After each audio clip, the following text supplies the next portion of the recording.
Lockdown से पहले गीता के घर का नजारा कुछ ऐसा था कि रोहन ऑफिस जाता था और शिवन स्कूल। जिनके घर से जाने के बाद गीता काम खत्म करके बाकी समय आराम करती थी। लेकिन लॉकडाउन के बाद ऑफिस और स्कूल घर में ही खुल गए और इससे गीता का हाल वो तो आपको देखने में ही मजा आएगा। शिवेन, ओ शिवेन, महाराज उठने के लिए क्या 21 तोपों की सलामी लेंगे? अरे बिस्तर से बाहर निकल, ऑनलाइन क्लास स्टार्ट होने वाली है।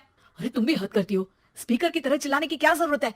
दिख नहीं रहा मेरी कॉन्फ्रेंस चल रही है। अब कैमरा और स्पीकर ऑन कर रहा हूँ, मुझे कोई शोर नहीं चाहिए। इस पर जैसे ही रोहन लैपटॉप का कैमरा और स्पीकर ऑन करता है तभी कुकर की सीटी बजती है। करा लो अब इसे चुप। लॉकडाउन नहीं हुआ, मेरी मौत का फरमान जारी हो गया।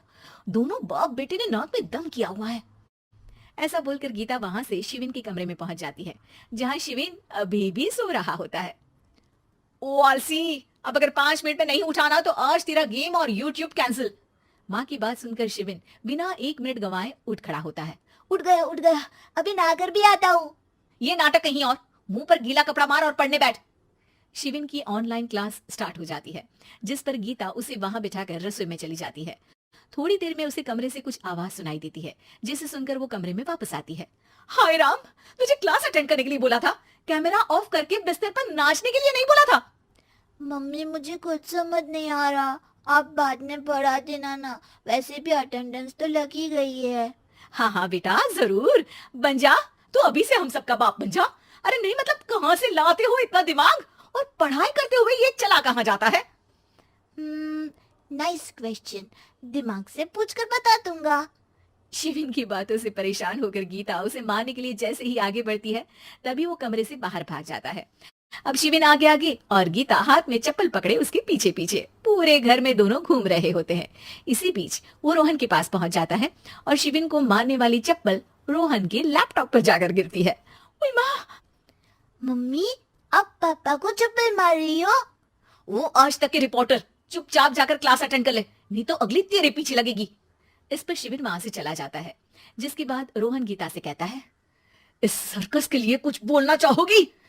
अरे क्या करूं, जब से तुम दोनों घर में रहने लगे हो, घर अपने आप ही सर्कस बन गया है और मैं तुम्हारी नौकर। कभी बेटी को संभालो तो कभी बाप के नखरे उठाओ। इन्हीं सब उथल पुथल में दिन बीतते रहते हैं, जिसमें हर रोज घर के अंदर कुछ नया सियप्पा खड़ा मिलता है, जो ज्यादातर शिविन और रोहन की ऑनलाइन स्कूल और ऑफिस से रिलेटेड ही होता है। एक सुबह, शिविन चलो आज की क्लास जल्दी है। कैमरा ऑफ करके आप अटेंड कर लो।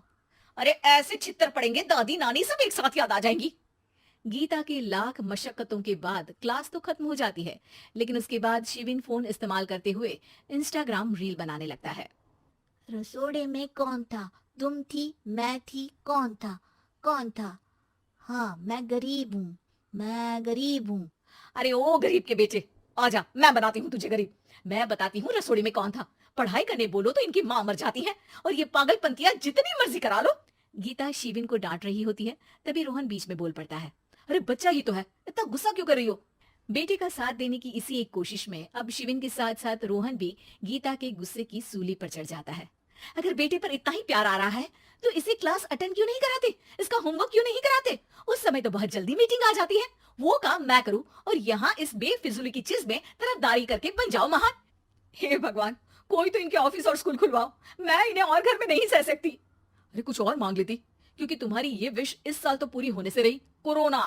हाय नास बेटे ने जिंदगी ही बर्बाद कर दी। खाए कोई पचाए कोई, कल मुझे चुन चुन कर सबको मेरी बद्दुआ लगेगी। उन्होंने दुनिया का और इन बाप बेटे दोनों ने मेरा जीना मुश्किल कर दिया। गीता वहां से चली जाती है, जिसके बाद रोहन शिविन से कहता है, अरे तुम्हारी मम्मी इतनी भड़की हुई क्यों है?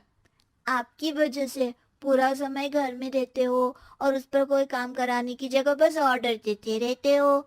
अच्छा बेटे, सारा इल्जाम मुझ पर, पूरा दिन तो वो तुम पर ही चिल्लाती है। हाँ, मतलब दोनों का 50-50 है, कुछ करना पड़ेगा। वो कहते ना, make the best out of worst. I have an idea. वैसे तुम्हारी माँ सही कहती है, बहुत जुबान चलाने लगे हो, कम बोला करो। अगली सुबह रोहन और शिविन अपनी गलती को सुधारने के लिए गीता के उठने से पहले घर का आधा काम खत्म कर देते हैं, जिसे देखकर गीता खुश हो जाती है और फिर बाकी बचा काम वो तीनों मिलकर पूरा कर लेते हैं। जिसके बाद अब वो सब मिल बांट कर हर काम में एक दूसरे की मदद करते हुए लॉकडाउन का मजा लेने लगते हैं।